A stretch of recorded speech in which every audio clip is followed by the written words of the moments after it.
রাসূল করিম সাল্লাল্লাহু আলাইহি সাল্লাম বলেছেন, ইন্নাল্লাহা ইউহিব্বু ইযা আমিলা আহাদুকুম আমালান আন ইউতকিনাহু।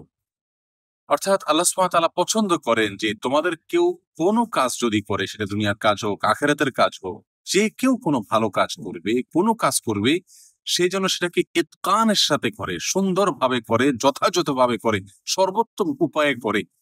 নবী আলাইহিস সালাতু ওয়াস সালামের এই হাদিসের উপরে আমল আমাদের মুসলিমদের ভেতরে যাই দেখা যাক না কেন, আমি জাপানে এসে দেখেছি এবং আগে থেকেও আমরা কম বেশ সবাই জেনে থাকি যে জাপানিদের ভেতরে এই হাদিসের উপরে আমল দুনিয়ার দিক থেকে অন্তত রয়েছে। নবী আলাইহিস সালাতু ওয়াস সালামের যে নির্দেশনা ১৫০০ বছর আগে তিনি দিয়ে গেছেন, আজ আমরা অমুসলিম সমাজে তার কোনোটিকে দেখি যে তারা বাস্তবায়ন করছে, অথচ আমাদের জীবনে তার ব্যাপক ঘাটতি রয়েছে।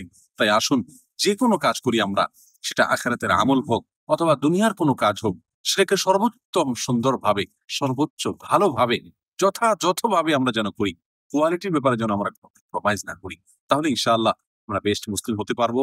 আমাদের সে কাজ হবে আল্লাহ সুবহানাহু ওয়া তাআলার প্রিয় কাজ।